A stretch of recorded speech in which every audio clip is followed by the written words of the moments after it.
जय श्री कृष्णा। अध्याय 8 श्लोक 26 से आगे का वर्णन। अनुवाद। वैदिक मतानुसार इस संसार से प्रयाण करने के दो मार्ग हैं, एक प्रकाश का तथा दूसरा अंधकार का। जब मनुष्य प्रकाश के मार्ग से जाता है तो वह वापस नहीं आता, किंतु अंधकार के मार्ग से जाने वाला पुनः लौटकर आता है। तात्पर्य। आचार्य बलदेव विद्याभूषण ने छांदोग्य उपनिषद से ऐसा ही विवरण उद्धृत किया है। जो अनादिकाल से सकाम कर्मी तथा दार्शनिक चिंतक रहे हैं, वे निरंतर आवागमन करते रहे हैं। वस्तुतः उन्हें परम मोक्ष प्राप्त नहीं होता, क्योंकि वे कृष्ण की शरण में नहीं जाते। श्लोक 27। अनुवाद। हे अर्जुन, यद्यपि भक्तगण इन दोनों मार्गों को जानते हैं, किंतु वे मोहग्रस्त नहीं होते, अतः तुम भक्ति में सदैव स्थिर रहो। तात्पर्य। कृष्ण अर्जुन को उपदेश दे रहे हैं कि उसे इस जगत से आत्मा के प्रयाण करने के विभिन्न मार्गों को सुनकर विचलित नहीं होना चाहिए। भगवत भक्त को इसकी चिंता नहीं होनी चाहिए कि वह स्वेच्छा से मरेगा या दैववशातः। भक्त को कृष्ण भावनामृत में दृढ़तापूर्वक स्थित रहकर हरे कृष्ण का जाप करना चाहिए। उसे यह जान लेना चाहिए कि इन दोनों मार्गों में से किसी की भी चिंता करना कष्टदायक है।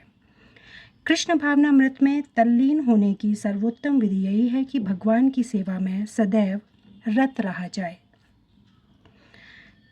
इससे भगवद्धाम का मार्ग स्वतः सुगम, सुनिश्चित तथा सीधा होगा। इस श्लोक का योग युक्त शब्द विशेष रूप से महत्वपूर्ण है। जो योग में स्थिर है वह अपनी सभी गतिविधियों में निरंतर कृष्ण भावनामृत में रत रहता है। श्री रूप गोस्वामी का उपदेश है, मनुष्य को सांसारिक कार्यों से अनासक्त रहकर कृष्ण भावनामृत में सब कुछ करना चाहिए। इस विधि से, जिसे युक्त वैराग्य कहते हैं, मनुष्य सिद्धि प्राप्त करता है। अतएव भक्त कभी इन वर्णों से विचलित नहीं होता, क्योंकि वह जानता रहता है कि भक्ति के कारण भगवद्धाम तक का उसका प्रयाण सुनिश्चित है। श्लोक 28। अनुवाद। जो व्यक्ति भक्ति मार्ग स्वीकार करता है वह वेदा अध्ययन, तपस्या, दान, दार्शनिक तथा सकाम कर्म करने से प्राप्त होने वाले फलों से वंचित नहीं होता। वह मात्र भक्ति संपन्न करके इन समस्त फलों की प्राप्ति करता है और अंत में परम नित्य धाम को प्राप्त होता है। तात्पर्य।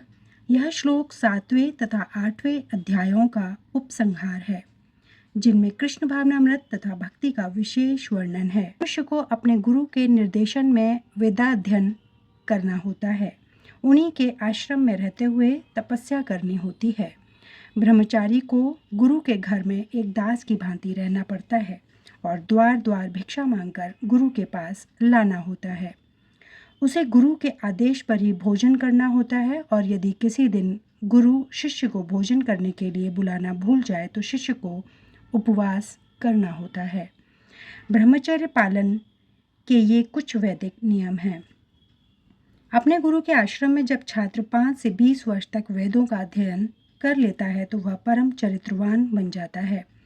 वेदों का अध्ययन मनोधर्मियों के मनोरंजन के लिए नहीं, अपितु चरित्र निर्माण के लिए है। इस प्रशिक्षण के बाद ब्रह्मचारी को गृहस्थ जीवन में प्रवेश करके विवाह करने की अनुमति दी जाती है। गृहस्थ के रूप में उसे अनेक यज्ञ करने होते हैं, जिससे वह आगे उन्नति कर सके। उसे देश, काल तथा पात्र के अनुसार तथा सात्विक, राजसिक तथा तामसिक दान में अंतर करते हुए दान देना होता है, जैसा कि भगवत गीता में वर्णित है। गृहस्थ जीवन के बाद वानप्रस्थ आश्रम ग्रहण करना पड़ता है, जिसमें उसे जंगल में रहते हुए वृक्ष की छाल पहनकर तथा शौर कर्म आदि किए बिना कठिन तपस्या करनी होती है। इस प्रकार मनुष्य ब्रह्मचर्य, गृहस्थ, वानप्रस्थ तथा अंत में संन्यास आश्रम का पालन करते हुए जीवन के सिद्धावस्था को प्राप्त होता है। तब इनमें से कुछ स्वर्गलोक को जाते हैं, और यदि वे और अधिक उन्नति करते हैं तो अधिक उच्च लोकों को, या तो निर्विशेष ब्रह्म ज्योति को, या वैकुंठ लोक या कृष्ण लोक को जाते हैं। वैदिक ग्रंथों में इसी मार्ग की रूपरेखा प्राप्त होती है। किंतु कृष्ण भावनामृत की विशेषता यह है कि मनुष्य एक ही झटके में भक्ति करने के कारण मनुष्य जीवन के विभिन्न आश्रमों के अनुष्ठानों को पार कर जाता है। इंद विदिता शब्द सूचित करते हैं कि मनुष्य को भगवद गीता के इस अध्याय में तथा 7वें अध्याय में दिए हुए कृष्ण के उपदेशों को समझना चाहिए। उसे विद्वता या मनोधर्म से इन दोनों अध्यायों को समझने का प्रयास नहीं करना चाहिए, अपितु भक्तों की संगति से श्रवण करके समझना चाहिए। 7वें से लेकर 12वें तक के अध्याय भगवद गीता के सार रूप हैं। प्रथम 6 अध्याय तथा अंतिम 6 अध्याय इन मध्यम वर्गीय 6 अध्यायों के लिए आवरण मात्र है, जिनकी सुरक्षा भगवान करते हैं। यदि कोई गीता के इन 6 अध्यायों को भक्ति की संगति में भली भांति समझ लेता है तो उसका जीवन समस्त तपस्याओं, यज्ञों, दानों, चिंतनों को पार करके महिमा मंडित हो उठेगा, क्योंकि केवल कृष्ण भावनामृत के द्वारा उसे इतने कर्मों का फल प्राप्त हो जाता है। जिसे भगवद गीता में तनिक भी श्रद्धा नहीं है, उसे किसी भक्त से भगवद गीता समझनी चाहिए, क्योंकि 4थे अध्याय के प्रारंभ में ही कहा गया है कि केवल भक्तगण ही गीता को समझ सकते हैं, अन्य कोई भी भगवद गीता के अभिप्राय को नहीं समझ सकता। अतः मनुष्य को चाहिए कि वह किसी भक्त से भगवद गीता पढ़े, मनोधर्मियों से नहीं। यह श्रद्धा का सूचक है। जब भक्त की खोज की जाती है तो अंततः भक्त की संगति प्राप्त हो जाती है। उसी क्षण से भगवद गीता का वास्तविक अध्ययन तथा उसका ज्ञान प्रारंभ हो जाता है। भक्त की संगति से भक्ति आती है और भक्ति के कारण कृष्ण या ईश्वर तथा कृष्ण के कार्यकलापों, उनके रूप, नाम, लीलाओं आदि से संबंधित सारे भ्रम दूर हो जाते हैं। इस प्रकार भ्रमों के दूर हो जाने पर वह अपने अध्ययन में स्थिर हो जाता है।